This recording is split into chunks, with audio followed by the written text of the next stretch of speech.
right, there they are, the victory horns, and they sound for Kevin Vallejos. We have to learn how to pronounce this man's name after that incredible performance. Just mows down Josh Emmett in a round. He's a special, special cat, and I'm excited to be here following UFC Vegas 114 because I see it in the comments already. I brought this up at our Slack channel, and everyone seemed to agree.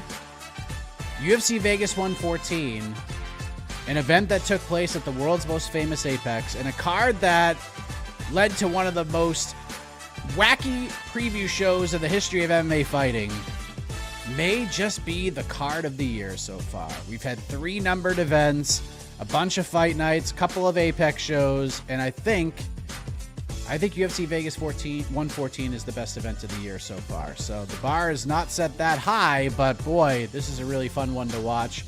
I am Mike Heck, and joining me to react to this special event is a man who may have adopted a new child into the family. You can see the sign, welcome family to the family. Got one Kevin. bigger tonight, Mike. Family just got bigger, Mike. But you, sir, you are incorrect. Because you erroneously stated right at the very outset that the victory horn sounded for Kevin Vallejos, and they do not. They sound for us, Mike. We finally had fun.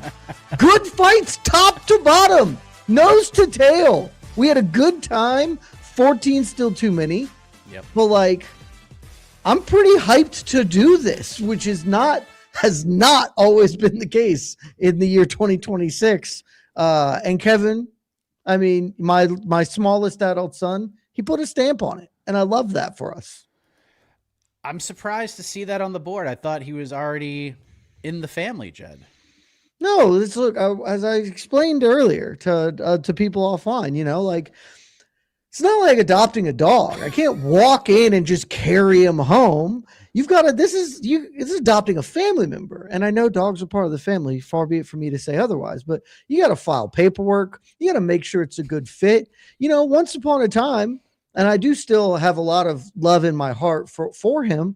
But Jean Silva was the guy who could have had the application process, and the fit's just not right. It's not quite the right fit. But Kevin, 2026 has been a great year for my family. Much like Carly Giudice, who was officially formally adopted earlier this year, Kevin is officially formally adopted.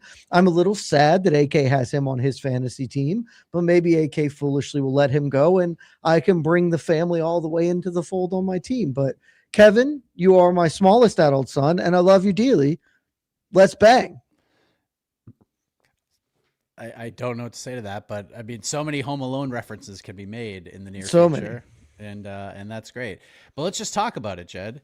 I think we both agree this is the card of the year, but it was capped off by Kevin Vallejos, who I don't think anybody expected Josh Emmett to win this fight.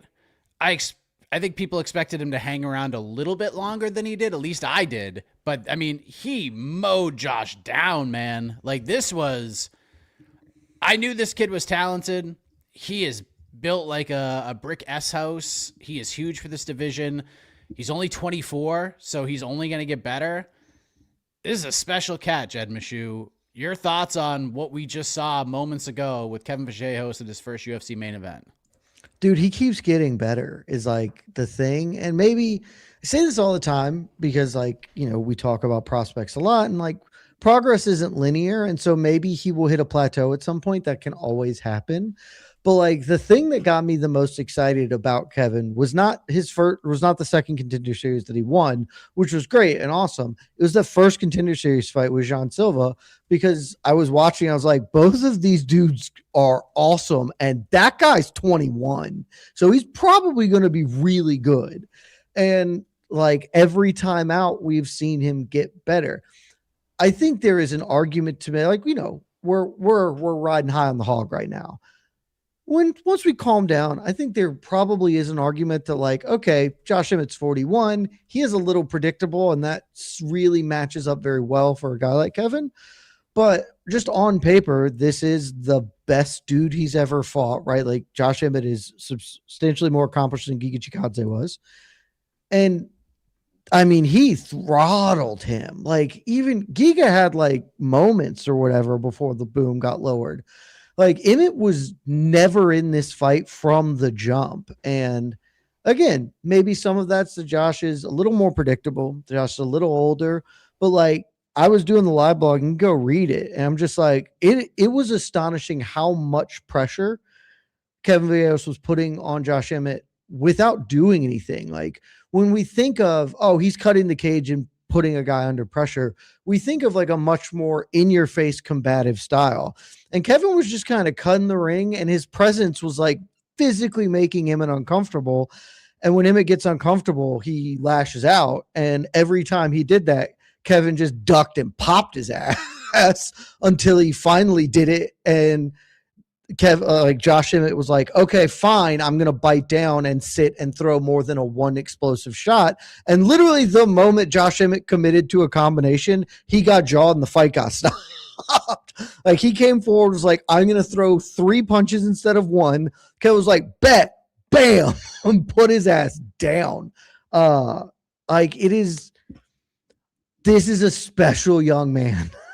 And you never know how they will play out. He is 23.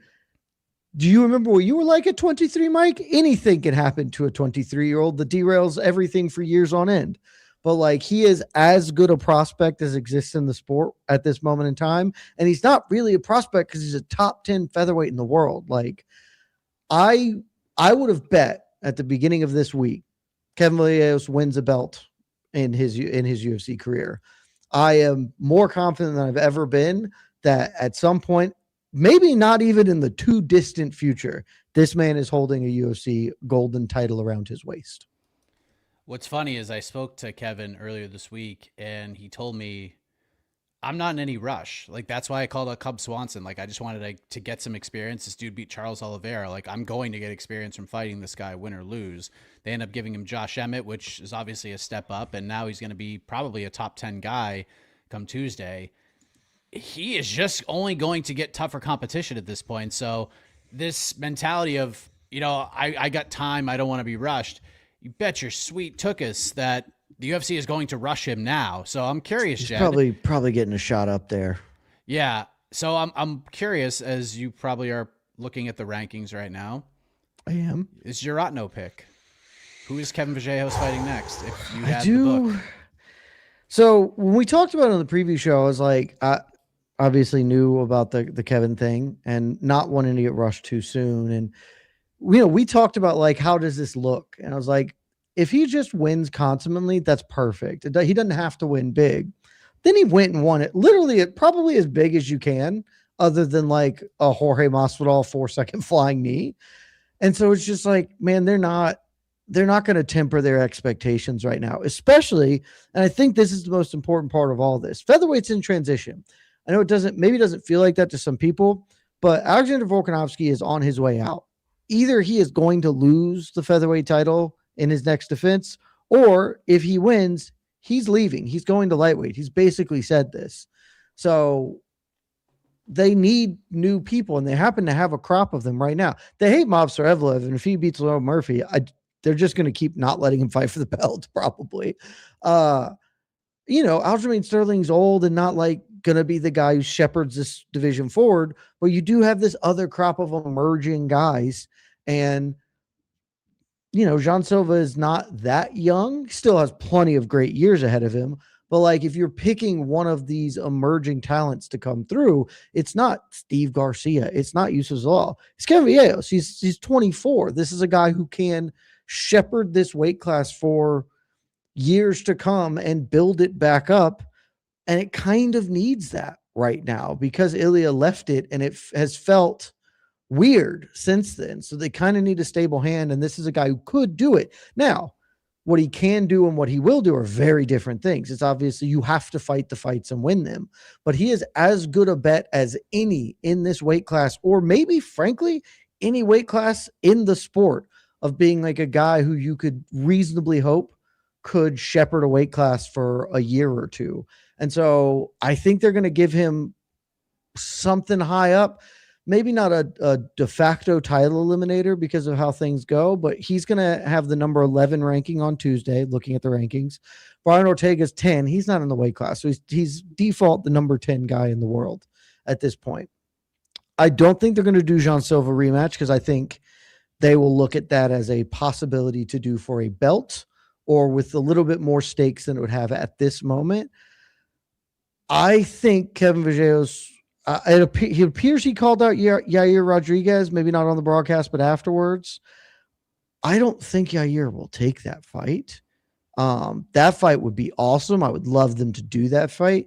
But under the assumption that Yair won't take that fight, I think Kevin will fight the winner of Diego Lopez and Steve Garcia at the White House. Oh, okay. That will be my pick. I would personally love Yair. Dude, that he doesn't ever fight. How do I have any confidence that he's going to fight? So, but there's no wrong way to eat this Reese's. The winner of Yusuf Zalal, Arnold Allen, that would also be fine. Shit, the loser, that wouldn't even be that bad. Like, there's nothing wrong you can do with him. But I do think they're going to give him an opportunity to advance very high up. And so you're looking at, Diego Lopez, Yair Rodriguez, or the guys who beat those guys to take those numbers. Let me ask you this. It's kind of, I mean, because we don't know, right? There's the rumors that were on social media about Mobzar, right? Like maybe he's not going to fight in London. And that he is denying, but persists. He is denying. And I even said on the People's Free Fight show, like, if there is truth to this, they're going to announce it tonight during this broadcast. Like, they're not going to wait on this. They're going to say he's out. We're looking for somebody else. If there is an issue and he cannot fight next week, if you're Kevin Vallejos, do you take this opportunity? He took no damage in this fight. He's already 100%. You just jump right on it, fight back-to-back weeks in main events. I mean, if you can do it,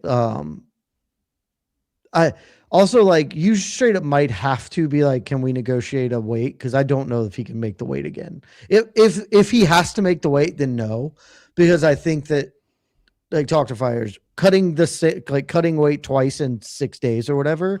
He just wouldn't be worth shit. So no, like if they won't accommodate the weight portion of things or whatever in that regard, but otherwise, yes, because I mean, look at Lonnie Kavanaugh, look at Josh Van, look at the several look at Diego Lopez, who just says yes to stuff. Like the way to get ahead in the UFC right now is to be amenable to however things break. My guess is the UFC wouldn't even ask him, but if they call him, he, unless they are going to demand he make 145 again, which I just don't physically think he could do that and still compete, then yeah, just say yes, man. There are some big featherweight matchups coming up, so he should at least also having to do that and fly to England like now. Like, hey, man, you need to get on the red eye to London. And while you're there, don't eat a celebratory victory because you got to get down to 146 again. That'd be pretty tough. Yeah, I don't think that's possible, but it's a pretty tough ask. I mean, there's so many options here. I mean, if something happens to the Aljo Zalal fight, he should definitely hop in there. We got Arnold Allen fighting Melky Costa. If something happens there, he should hop in there. But the other issue is something you said earlier about Yair. Because I think Yair is the fight. I think that's absolutely the fight you do. I don't know how Yair can just sit back and be like, no, I'm not fighting this dude. I'm not fighting this dude. I'm only fighting for the belt. Like, you're just not. He keeps doing it, though. Yeah, and he's not getting anything. Seems like that. Yeah, and he's not getting anything. So I don't know if he's going to have much of a choice here before the UFC just says, all right, dude, if you're not going to fight, like, we're just done here. Because it's not like he's a super big star that they have to hold on to at this point. So yeah, Yair is the way to go, but there are so many fun options. He needs to stay ready in case something goes down. But man, Kevin Vallejos, this dude is something else. As far as Josh Emmett goes, was this his last fight in the UFC? Maybe not. They like him. He's always been a say yes guy. They can try and continue to build names off him. I hope it is. Especially after this performance, it was, again, don't know how much to ascribe to Kevin. We're giving him a lot right now, but as I said earlier, cooler heads prevail. Maybe we'll be like, Josh actually looked pretty bad there. And I think that that's a reasonable explanation that he's not going to be his best. He's 41 years old. Like, that's old to be fighting. I would like to see him in BKFC before that gets sad. And I had not considered this at all until AK mentioned on the previous show yesterday. I was like, I know he just re-signed a new contract, so it is entirely possible the UFC keeps him around. But I think this would be a situation where it probably is better. Like, he's lost now 5 of his past 6. Now, the one win was as emphatic a win as has happened in the sport.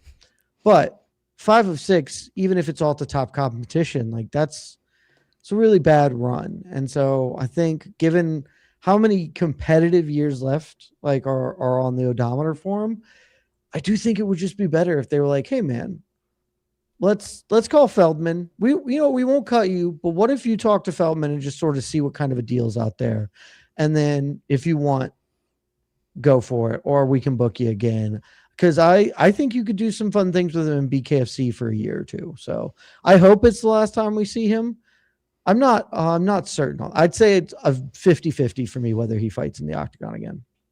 Yeah, it's just, I mean, he's just got to keep fighting these dudes. Like that's where he goes.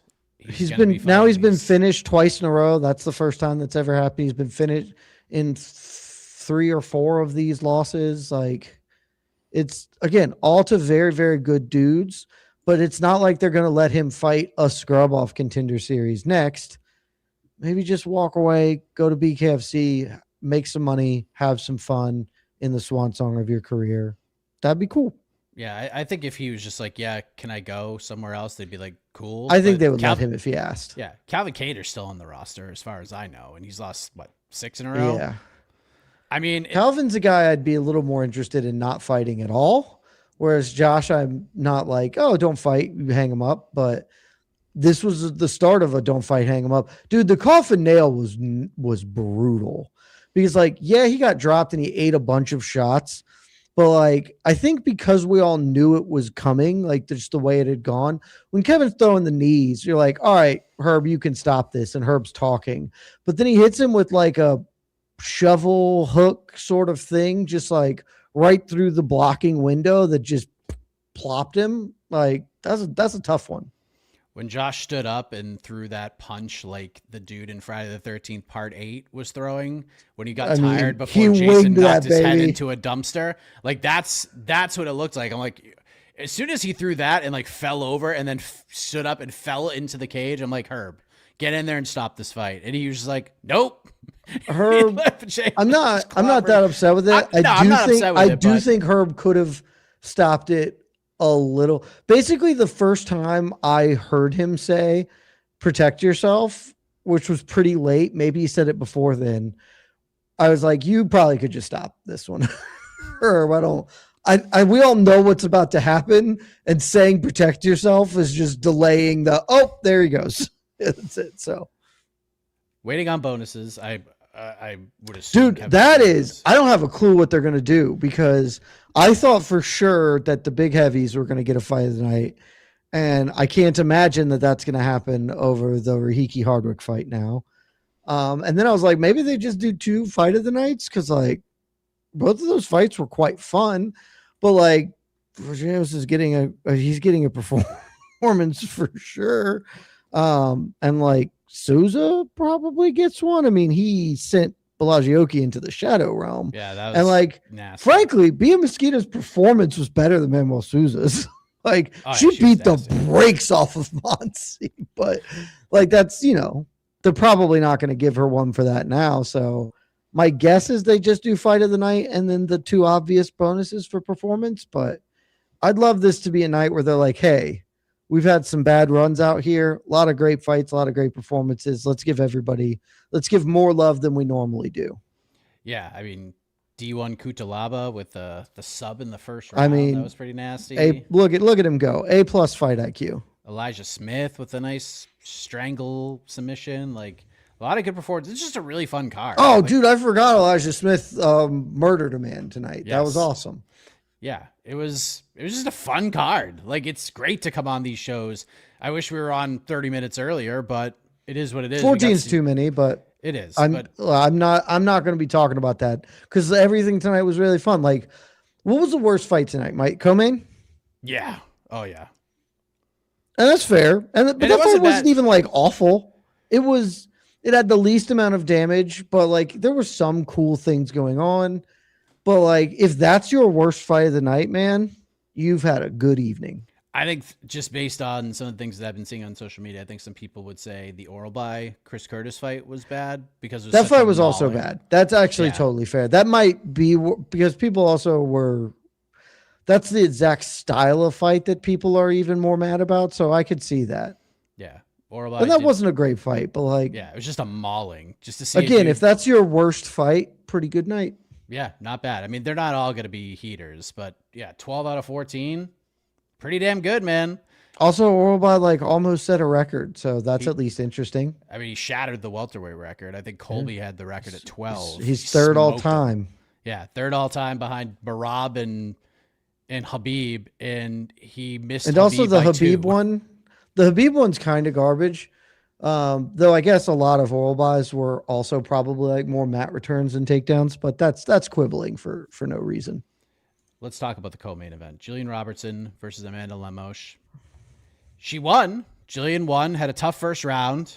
Lemos did a great I job. was deeply not convinced she was going to win that fight after the first round. I was. I mean, I was the same, but Amanda Lemos just continues to be one of the most frustrating fighters to watch because you saw, like, after that first round, you saw paths to victory. And even at the end of the second round, you saw paths to victory. If you just, like, throw hard shots in bunches, like, Jillian wilts a little bit. She is not a great striker, but she just sits back and, like, lets Robertson walk her down. And then once she puts her hands on her, she just goes to the ground, man. Like, it's just so frustrating to watch. But Jillian bounced back, had a tough first round, wins rounds 2 and 3, gets on the mic and said, I have this record. I have this record. Give me that damn belt to solidify myself as that person.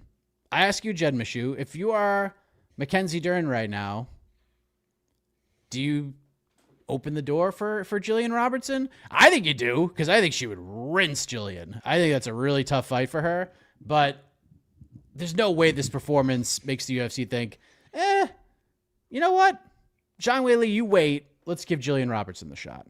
They definitely don't think that. I mean, Dern probably wants to face Zhang Weili. She's a champion, and champions want the best.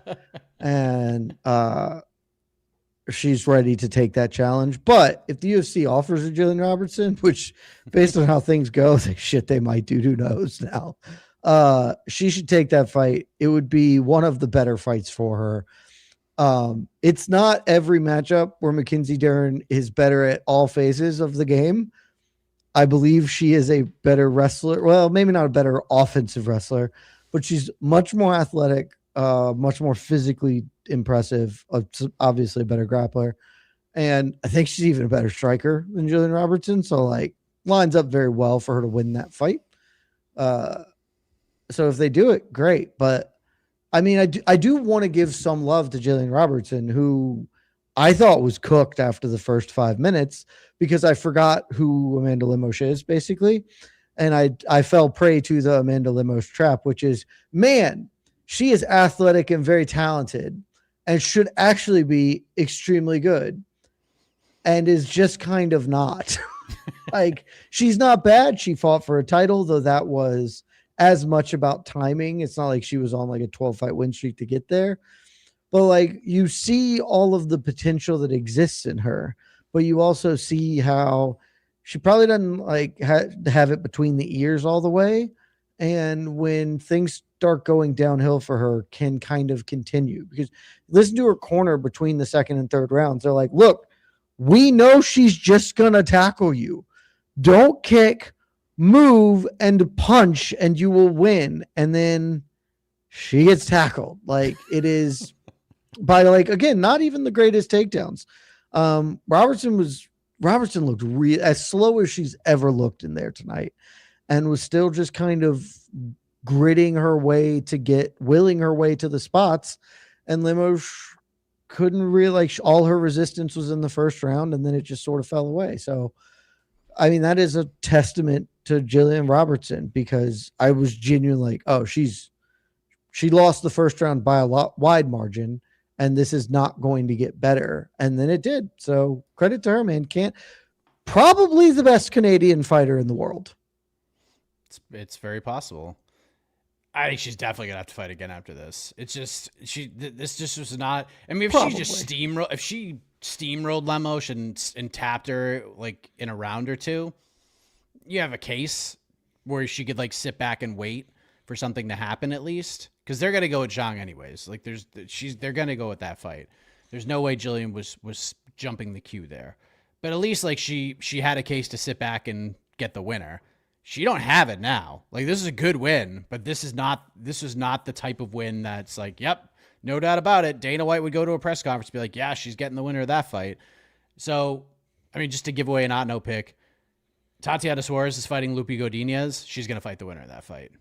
And then if she wins that fight, then she'll get a title shot. Like, that's just what it is. And she better hope that Lupi Godinez wins that fight, because she's going to have a rough one with Tatiana Suarez, I think. Tatiana might be a real bad fight for her. And that could be a tough watch on. And also just a horrible fight to watch. There'd be like 3 strikes landed that entire fight. Wouldn't be great. That'd be rough. Jose Delgado gets the splitty over Andre Fili. Did you agree with that decision? Yeah, but I mean, I that was like the third round was a bit swingy, because I thought they were 19s heading in, and this is the worst analysis. Pride rules, I think Delgado did more. And so I'm not upset about it, but if you scored that for Feely, I ain't got a single problem with that one either. Yeah, it was very close. I thought just kind of watching it live, I thought Feely might have done enough, but it was close. It was close. I didn't think it was like very, very competitive fight. I didn't think it was totally egregious. I think there were other decisions that probably. There's one like actively bad decision on this card. And we'll get there. This one, like, no robbery. That is to me one of the definitional, like, could go either way. I will not be upset whoever gets their hand raised. Trying to see if we get bonuses anywhere. Don't see them yet. We will let you know as soon as they come. Apparently, Heidi Androl told Kevin Vallejos he's getting $100,000 performance bonus in his, backstage. That's what the chat has said, but I haven't seen an official anywhere on what the others might be. Yeah, I know there's people who are there that I'm trying to like look at their Twitters to see if. Oh, I got it. Oh, we got them. What are the bonuses? 100K performance for Vallejos and Manuel Sosa, and fight of the night Rahiki Hardwick, and then 25 bonuses, 25K for the other finishers, as is the new standard. So what we thought, kind of the chalk answers. Tough night for Elijah Smith, who killed a man. But tough night for me and Bia Mesquita, who genuinely, I mean, Vallejos had the most impressive performance of Saturday. The second most impressive was unequivocally Bia Mesquita, who looked like she should have been a minus 2 billion favorite over Mansour Rendon, but also she was a minus 700 favorite. So, well, she looked every bit of it. Yeah. She beat the brakes off that woman. Bia's fun, man. She is real fun. I think also just give her a big step up. Real tough beat for freaking Aspen and Petrino, who just went hammer and tongs for freaking 15. Yeah. You couldn't just throw an extra fight of the night on them? Maybe they got one of those backdoor deals, Jed. I mean, I hope so, but they should be like, did you see Aspen's face after that thing, man? Oh yeah, he got jacked up. He was. That was just. I laughed a lot during that fight. That was just a lot of fun. That fight was when I was like, oh, we're gonna have fun tonight, man. Like that, because other stuff had been happening that was good. Like, I'm a big Elijah Smith guy. I think he's got a world of potential. That was dope. The Eric Anders Brad Tavares fight was like sneaky fun, which I thought that fight might suck. And so for that fight to be like really fun, I was like, wow, this is good. Bia had slaughtered a woman, like there was some good stuff happening. But when that fight went heavyweight in the best way, instead of being like, because that could have been real heavyweight. We could have got Ty Tallison real quick. Yeah, like after 4 minutes, they were both gassed as shit. But that's not what happened. You've got Steven Asplin pretending to moon him. He dropped Petrino like twice. The optics are great because you've got an ex-fat dude who's still like super flabby versus this man just carved out of wood. but they're both equally as gassed and just swinging wild haymakers and cracking each other. I was like, that is the peak of bad heavyweight fighting. Like that's what you hope for. Oh, it was so fun. We mentioned Rahiki Hardwick. That fight on the People's Pre-Fight Show, that fight went exactly the way I thought it was going to go. Like word for word how I predicted it. That Hardwick would have some moments in the first round, and then Rahiki was just going to beat the brakes off of him, and then he was just going to tough it out to the point where it's like... He had some moments in the second round because he's so damn tough that Rahiki would be like in his face and then get smacked with the leg. Like right when, I forget who the referee was like thinking about getting in, Hardwick would just fire one from the hip and clock him and be like, all right, I guess we're still fighting. He was just getting tuned the F up, and then he just like couldn't throw hands anymore because he's getting ripped to the body. So as like he's getting punched to the body, he somehow sneaks his right foot up and like kicks Marwan in the face. Kick him. I was like, what this is bad. That fight was super fun. That's like second or third on Fight of the Year rankings right now, probably. Yeah, good for Hardwick, man. I mean, not good that he broke his jaw, but dude went in there and battled. This is not a great stylistic matchup for him, but he went in there and battled and lost, and now has a broken jaw. So there you go. We mentioned Iwan Kuchalaba beats Omar Sy, submits him in the first round. I assume the decision you would like to discuss that you didn't like was the flyweight fight. Charles Johnson. I don't really feel compelled to discuss it, but I don't think that was the correct decision. I thought Bruno won too. Yeah. I'm not first 2 rounds sure it's an outright robbery in like the most egregious of fashions, but I was surprised by the outcome. I thought Charles Johnson had a very strong finish to the fight. But I thought he needed a finish to the fight and did not get that. And so AK gets some points from old Charles Johnson, which maybe he doesn't deserve, but good for Charles Johnson, who kind of been screwed a little bit earlier this year and now gets at least some modicum of... He got kind of screwed in this fight too, if we're being honest. Well, kicked to the balls twice. That's actually totally fair. Because the second one happened immediately upon a restart. And I was just like, Keith, you got to we just saw this last week. You got to take a point, my guy. And then Michael Bisping said something that just drove me crazy. He's like, oh, you can't take a point here. He obviously didn't mean to do it. What are you talking about? This is the second one in like 10 seconds, dude. Like, stop saying that. Like, we got to start taking points. You can't take a point. Yes, you can. Yes, you can. This is a sport. Happens once. All right. Accidents happen. But when it happens immediately again, take a point. Once you get to 2, take a friggin' point. Dude, when it's that close, like you just, the optics of not doing it, it was literally immediately on restarts. The first strike thrown on restarts. Like, man, buddy, you got to take this. I also, unrelated to anything, me and Shaheen Al-Shadi are currently texting each other about Mackenzie Dern dominating Zhang Wei Li and Jillian Robertson. If you want to know what my Saturday night's looking like now, boys. So I'm glad you mentioned Shaheen. While I was covering RF6 or RF5, excuse me, I got to meet Shaheen Al-Shadi for the first time. Did you? In person, yeah. That's terrific. Jose and I wrapped up the press conference. We went and grabbed a bite to eat, and Shaheen met us out. He is a large man. Like, he is very tall. He's like 6'2" or something, I think. Yeah, he's a big man. So it was great to meet him and fairly in person. Broad as well, you know. Yeah. He texted me earlier this week because I was covering Hype Brazil. We were covering Hype Brazil, and he saw the tweets and was like, "Man, I'm having the best time." I was like, "Me too. This is the best.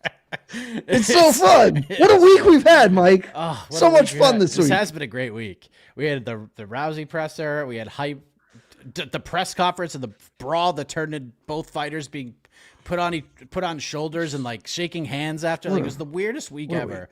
But we had a great time. We mentioned Vitor Petrino, Stephen Aspen, what a great fight that was. We mentioned Miktabek Oralbai's 19 takedowns in his win over Chris Curtis, which... Dude, you remember when Chris Curtis had 100% takedown defense?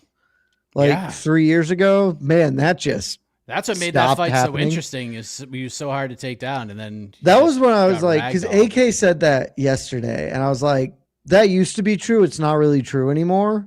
And I was really confident in Oralbai in this one as a result of that. But like, it was just, it still was jarring to see him taken down like 20 times. Like, dude, that your whole thing was that people couldn't take you down.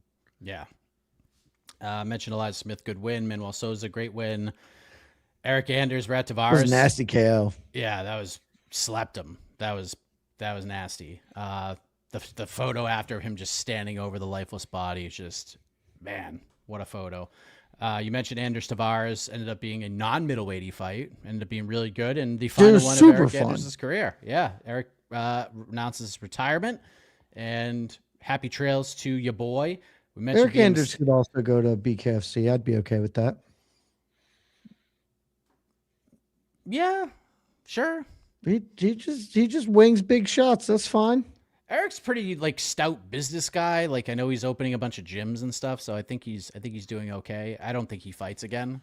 I don't think he needs to fight again. And you know, what a way to go out. You have a fun fight with Brad and you get a win. That is a good solid way to end your career. Yeah, that's perfect. Like, most people don't get anything remotely that good. So yeah, you beat Chris Weidman, you beat Brad Tavares, you beat these long tenured guys, and you have a fun fight to end it and give the gloves to your coach. I thought that was a cool moment. So happy trails to Eric Anders. Bia Mesquita, great win.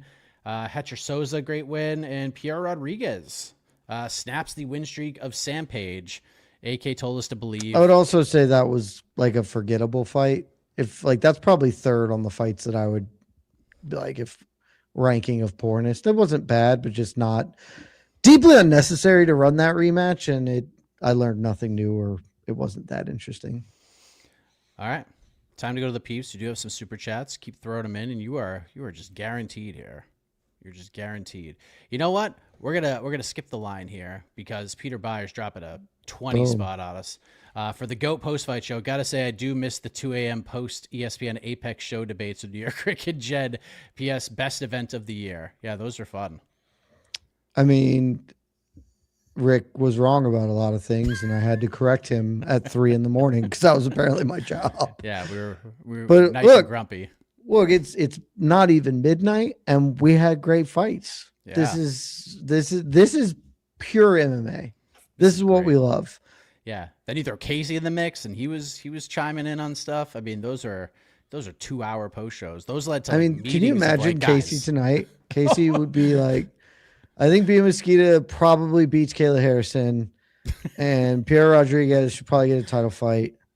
Jillian Robertson, #1 ranked pound for pound fighter in the world, men or women. Like, that's where we'd be at with Casey right now. Casey's the best. Sorry, Nick's got a couple. We'll start here. Unpopular opinion maybe, but the small crowd Apex feels like my ideal fight watch experience. Small crowd, hear the contact. I don't know. Maybe it's just me. I think it would be good to go to now. All right. Like I've been to a ton of MMA. I think, and I tell this all the time on shows, I think everybody should go to a big UFC event if it comes near them, just for the experience. I think it's a good one to have. I would basically rarely go to UFCs in Atlanta if I wasn't working them, right? Like maybe if the fights are super good, but that's not my vibe at this stage of my life. Agreed. Like smoker shows, regional promotions. I encourage everybody to find regional MMA near you because those are super fun. Agreed. They're very accessible. They're usually either in like a very small arena or like a big bar, and those are great. I think the Apex, when they're doing another expansion on it, they're trying to get to like 1,000-ish seats or whatever. If memory serves, it could be wrong, but something like that. I think that ultimate goal is really good. Mike, I don't know if you ever went to an event there, but whatever they call it, the Hard Rock Arena in Vegas, like the Hard Rock Casino has like an event space. And I can't remember what they call it. Like they call it the Pearl at the Palm or whatever. Hard Rock Casino has one in Vegas. I saw a WEC there, and that was like the exact perfect venue size. This was probably a couple of thousand people. There were balconies. So if you're up on the balcony, you're just looking into the cage. Not like a huge amount of people. It was super fun. And I think the Apex going to it can be that. The problem is that's just never conveys across TV. And that will always be the issue when we're watching Apex shows from home. Yeah, because the joint at the Hard Rock. That's right, Lazy. Thank you. The ticket prices are outrageous to go to those cards. Like they should just be like $20 to get in, like type of deal. If you're saving so much money on production costs and all that stuff anyways. Like they'll spend money on the food and the drinks and all that stuff. So yeah, make your money there, man. But yeah, there's definitely a different vibe. The boxing events in there suck. Like it just feels so empty and soulless. But at least the crowd did seem loud tonight. They seemed very into stuff, and that made a big difference. It absolutely, the expansion already has made a difference. It still is a little empty. It still feels a little less because it's 300, 400 people, whatever it is. Just a little bit more, and we'll be cooking with something I still won't be as good as being in an arena full of like thousands of people, but will be good. Like it will be solid. Yeah, like the event they did with Merab Yan 1. Like that was at like a small casino arena that fit like, I don't know, 1,500 people. Like that was perfect. Just extra energy. We like that. Nick also has Featherweight made it clear how dog water heavyweight and light heavyweight are tonight. You bite your tongue. Heavyweight is so back after tonight. I mean, they're both very bad divisions, yes, but tonight's not the night to notice that they're bad. Tonight, they gave us great efforts. They did, and then we'll see Gable at the White House, and it'll be all good. I love that you were going to speak this into existence. It's gotta happen. You have adopted the Conor McGregor secret of I will just keep saying it, and in the same way that I will continue to correctly declare that Mackenzie Dern will beat Zhang Wei Li, you're doing this with Gable at the White House, and I respect it. I need it. Spencer, Kevin Vallejos, the newest Meshew since Ned Cashew. That's true, but he's not a Meshew, he's a cashew, so not the same. But cashew, yes. Mazel tov. Rank these featherweights on most likely to win gold. Vallejos, Costa, Jean Silva. Featherweights on fire. Vallejos, Jean Silva, Costa. Yeah. Could be Jean Silva over Vallejos just because I think he's gonna get the title shot first, and he might get it first. But I think if they rematch, I'll have a level of confidence in Vallejos to get it done. I mean, I'm just underrating Melky though, because like he slaughtered Dan Ige and is very, very seems to just have it all rolling right now. But I mean, that's what I mean when I say featherweight is in like this really great spot of transition.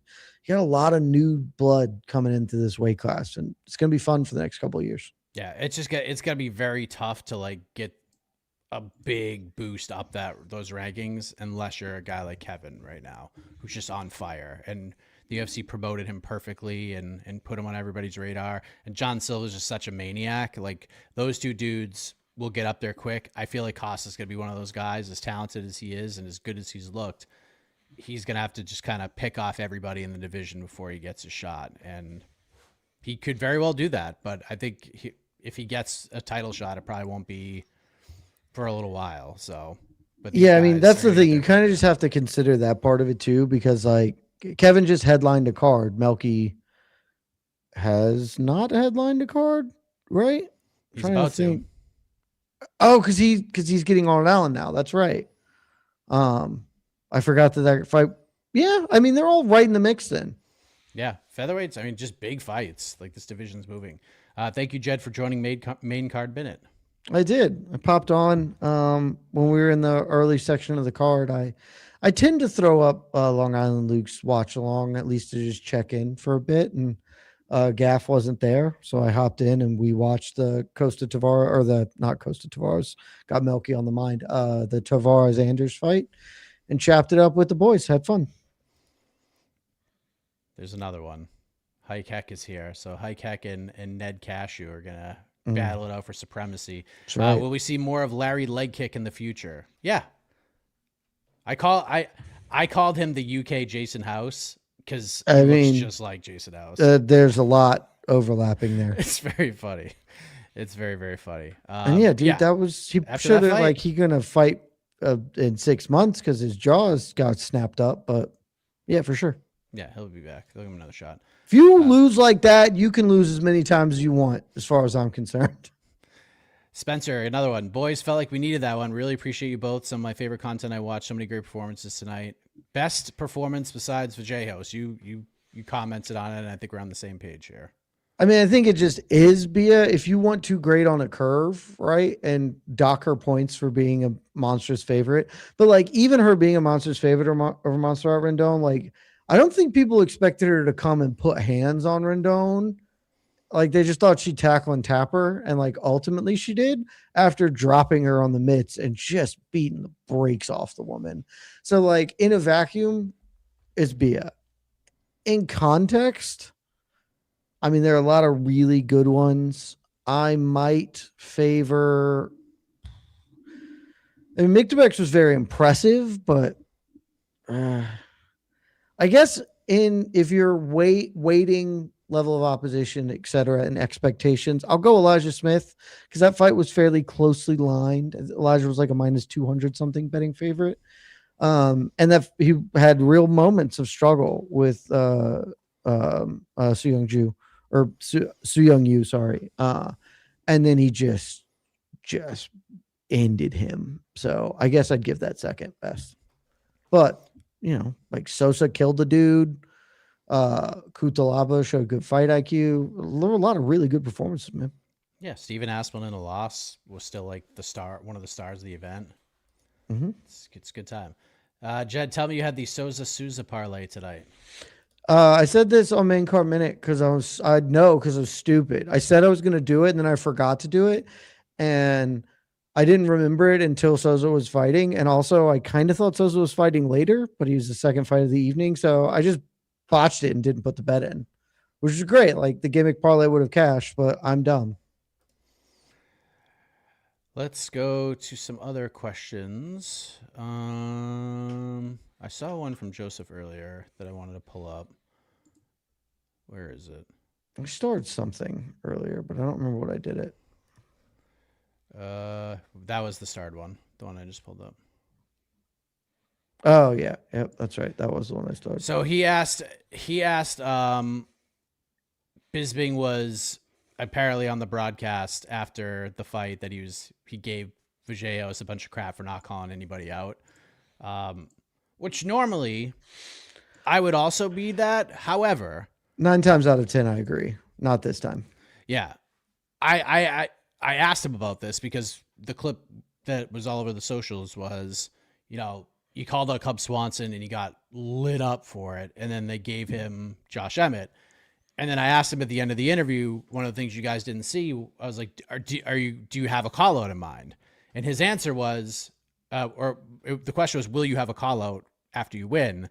And he said, no, because if I call somebody out, they're just going to give me something higher than I want anyways, because I'm not in any rush. I was like, so just call out the champion, and then you can't go any higher than that. He goes, well, no, my luck, I'll call out Volkanovski, and then they'll make me fight a lightweight. They'll make me go to lightweight and fight somebody up there. And I was like, that is a terrific answer.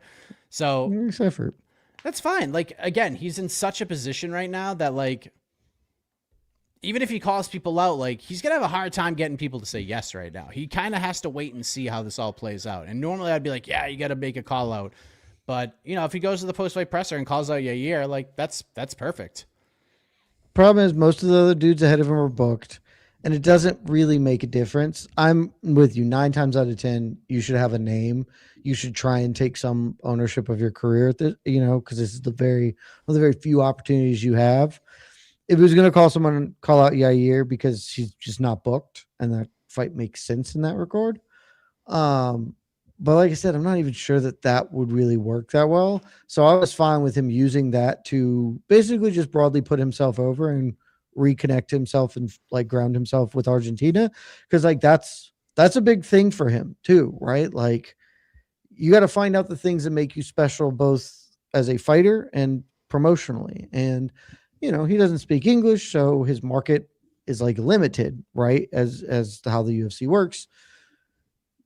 Who the fuck else is fighting out of Argentina, right? Like it is not a small nation. That is a nation that is avidly supported of its athletes. So yeah, fly the flag, both physically and metaphorically. So I was fine with it. Because like, this is also just never going to be a strength of his game. It's not what he does. And that's okay. Neo Valley Tudo, watch the Lakers game instead. Good choice.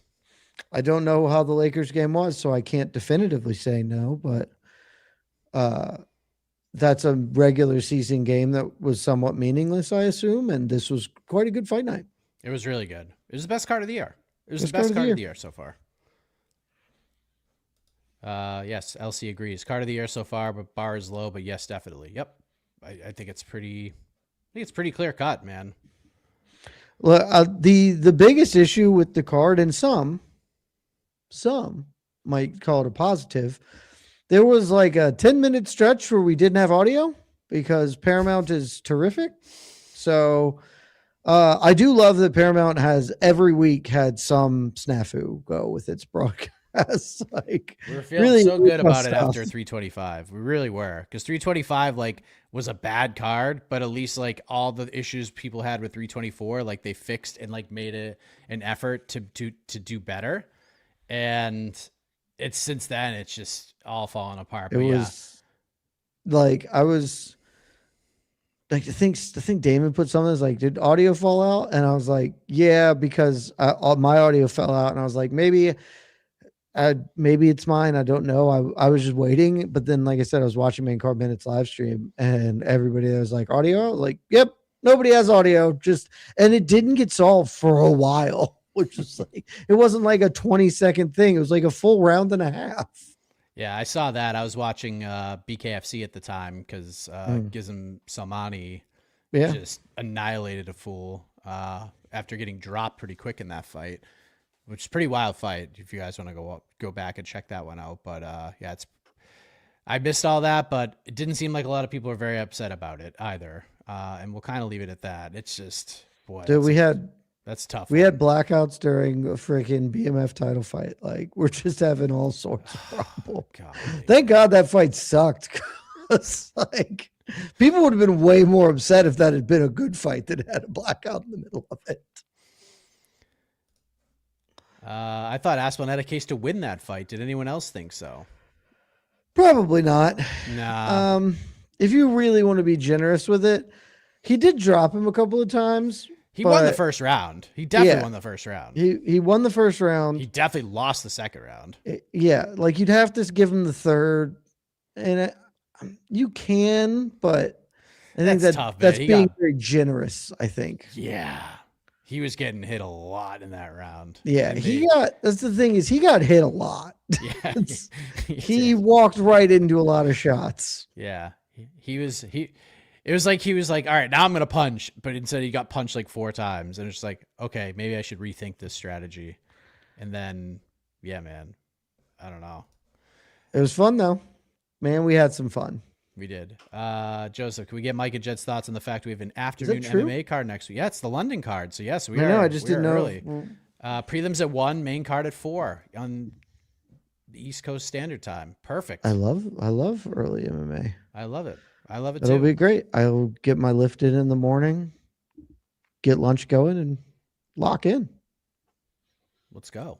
Love that. Let's go. Very, very excited. How is that card? Bad. Got it. It's not great. I love the main event. I love the main event a lot. I think it's ludicrous that they've put Luke Riley in the co-main, but okay.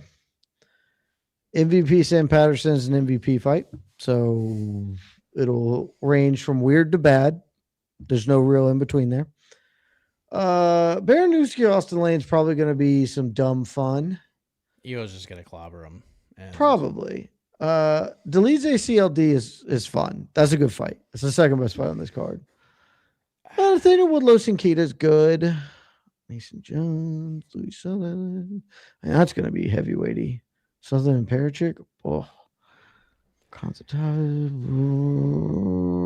Nothing I'm in love with on this one.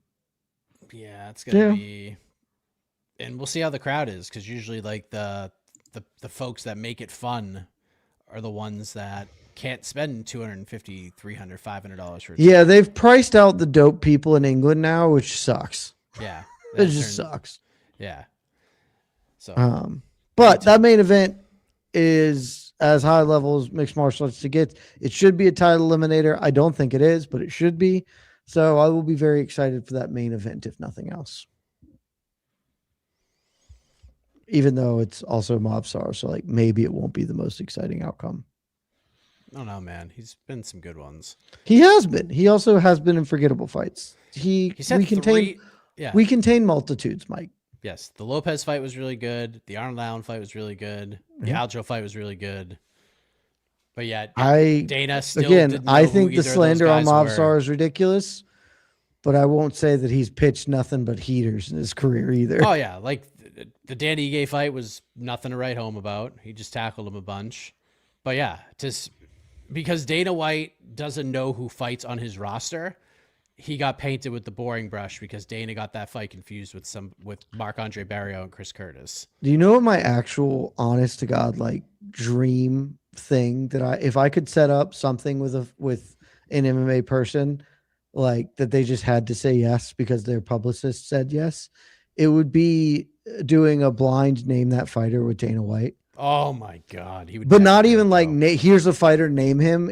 It would be like a usual suspects lineup of here are 12 dudes. Which one of them is Movsar Evloev? And see if he can do it.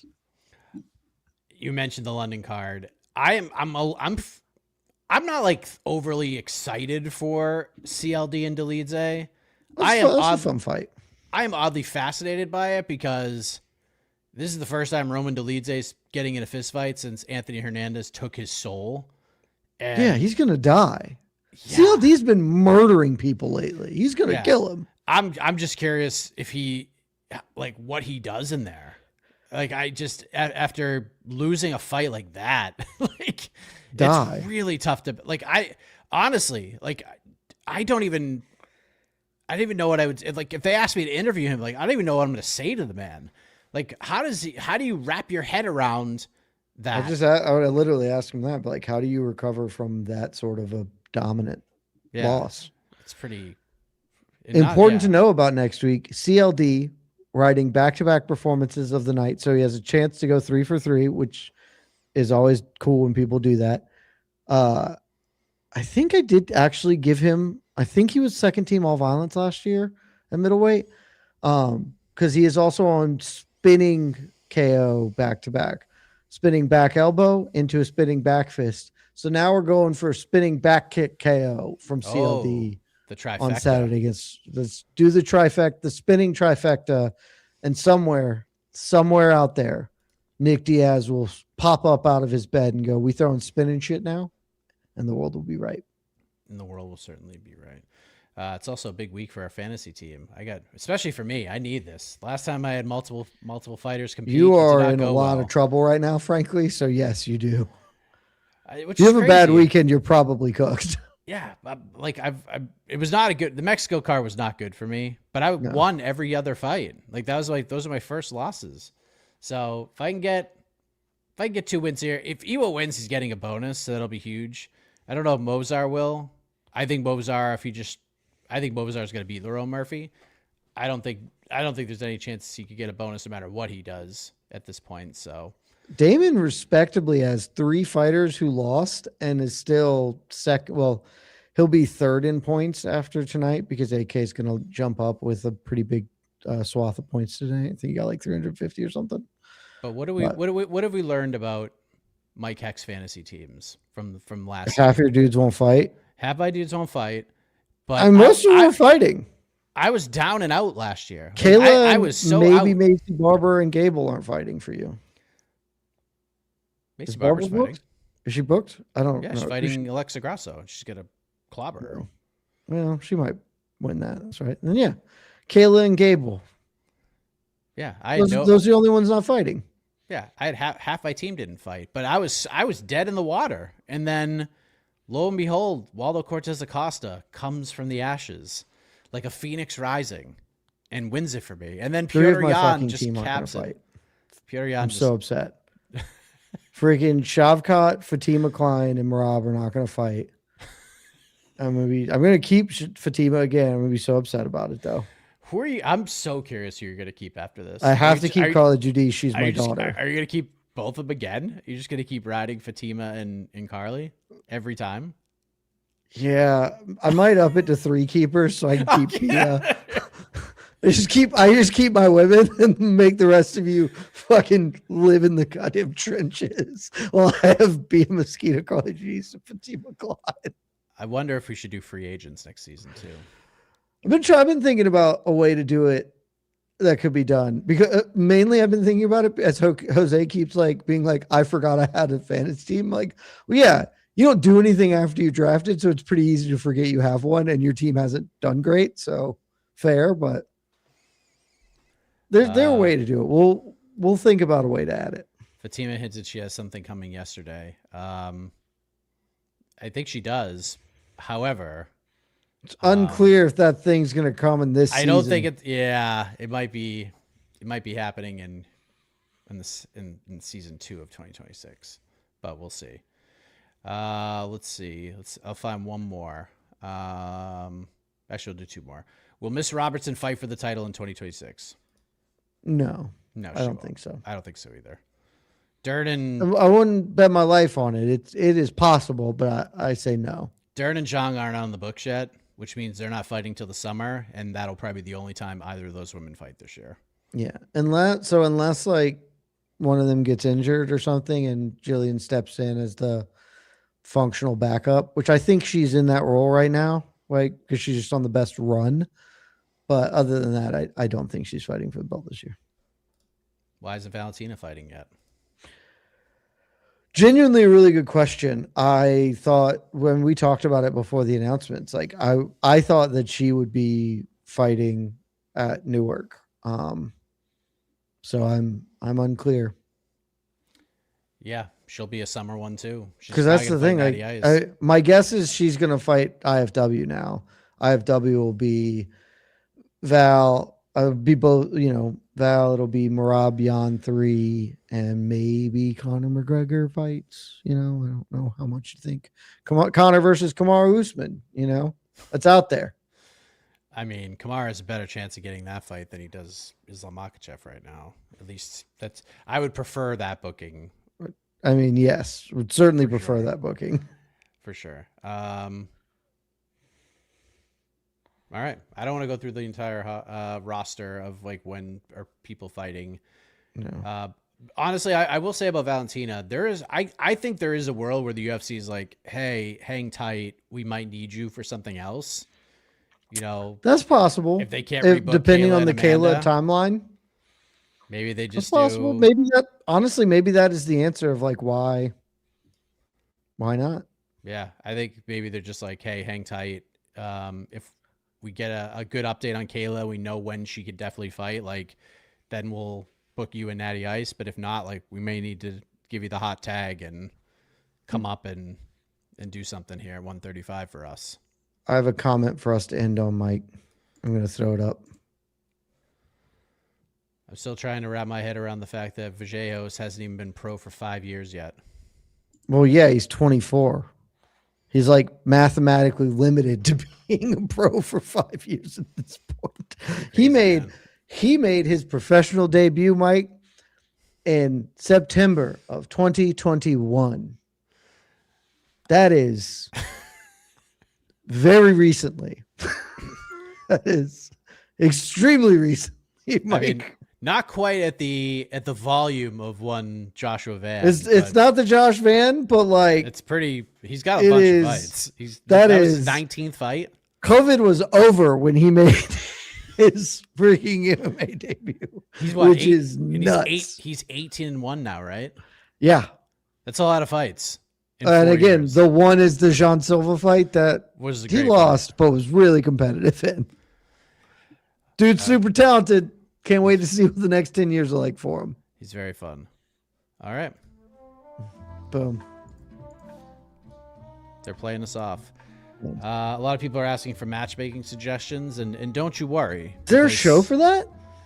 There just happens to be a show. Really? That's a really good idea to have a show for that. Yeah, the only one, I think. I mean, maybe there's others out there, but do we have an emote for that show? We need one. We do. Otno picks. We have one. We need we do. We have an Otno emote. Do we have a Otno point emote? No, but that's a good idea. I'll write that on the list. Write it on the list. We got lots of emotes coming your way. Lots of fun coming your way. Next week, UFC London, and then it's Seattle and RAF going down the same week. So there's a lot going on. That's a big week. That's a big week. And then back at the world's most famous Apex, I got to tell you, that Moicano Duncan card looks... I don't think we're going to have... jumping on the April 4th post-fight show with the same vigor and energy. That's a tough hang. I agree with your assessment on that one. But we'll be heading to Miami shortly thereafter, and that should be a lot of fun. Thank you, everybody. We had fun tonight. For Jed Meshew, I am Mike Heck. Have a great night. Have a great rest of your weekend. See you tomorrow and on to the next one. Love y'all.